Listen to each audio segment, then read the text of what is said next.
I'm hot. Hey boo things, it's Blue. I'm hot. Today I'm trying to be like on that trendsetter life, you know?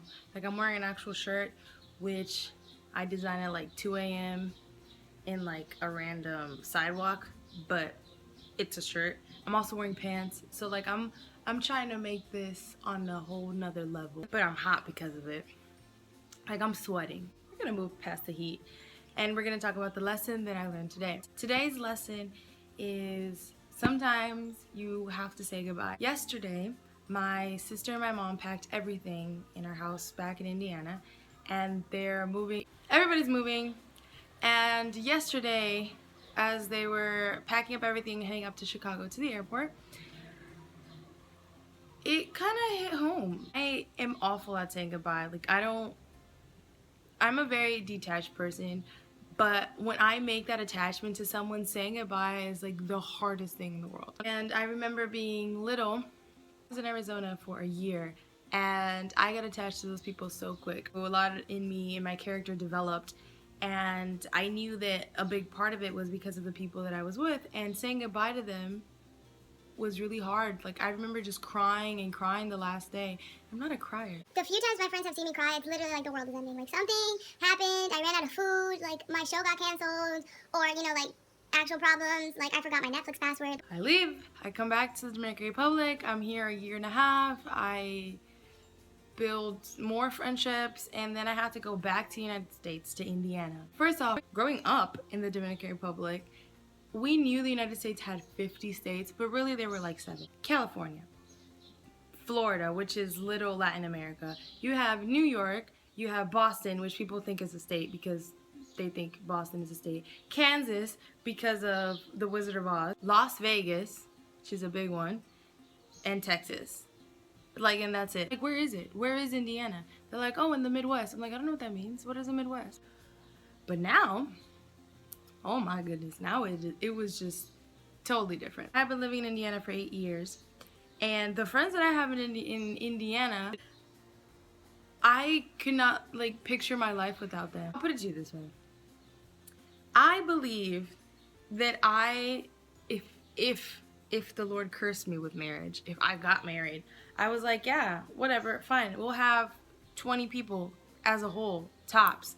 Now, my circle of friends got bigger. I have to invite friends and family. Like, I have friends now to invite. I've been blessed enough to have multiple people that like I would give my life for, and I know they would give their life for me.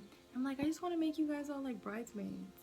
Like, just have no congregation, just have bridesmaids. Like, that's how bad it is. Like, that's how fortunate I am. Having to leave, all those people was hard. And I thought, well, there goes my friendship. As much as you say you're gonna hang out with people and have a relationship with them and still keep in touch, people go their separate ways. People are busy. And also, I'm gonna be honest, a solid 50% of my friends suck at long distance, like heavy. They don't know how to talk on the phone, one.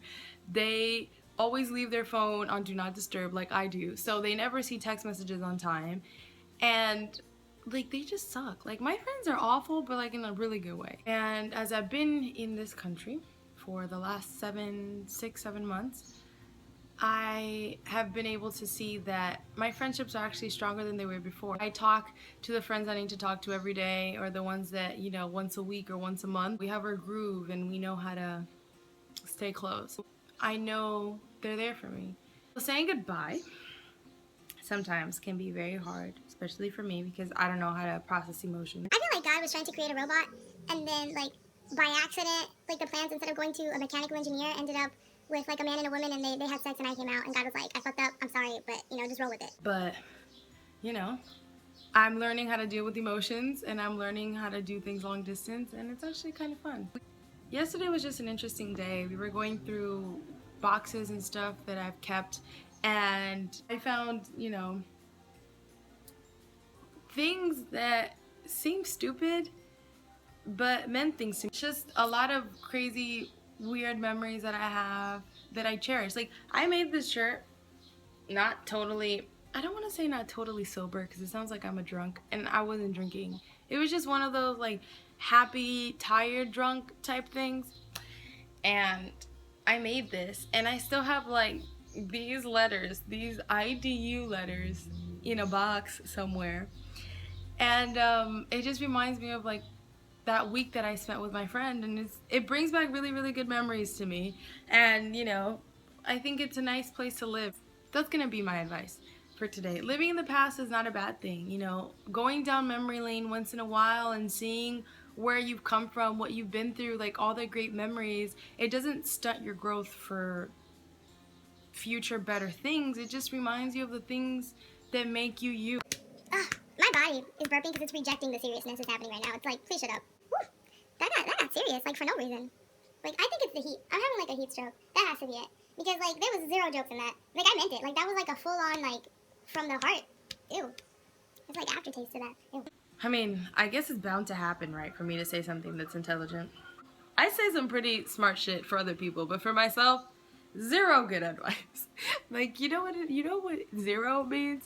But for someone else, I'm over here like solving life crisis. Like, I am freaking Gandhi in the making for everyone but me. But I guess you can't be a prophet in your own town, right? It says it somewhere in the Bible. Happy Sabbath, by the way. I think that's all I have today. And I did it. I showed up today. So 3 days in a row. Someone has to give me a medal.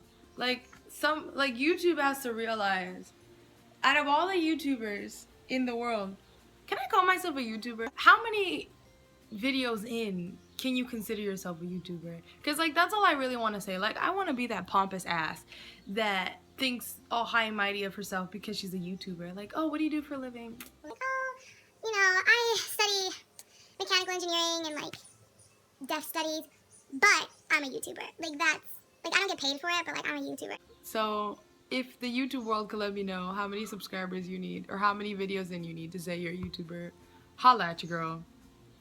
Because holla at your girl. My question is, why do you have to tell people it's for external use only? Like, this is a scrub. Like, what, you want to swallow beads? Like, this isn't...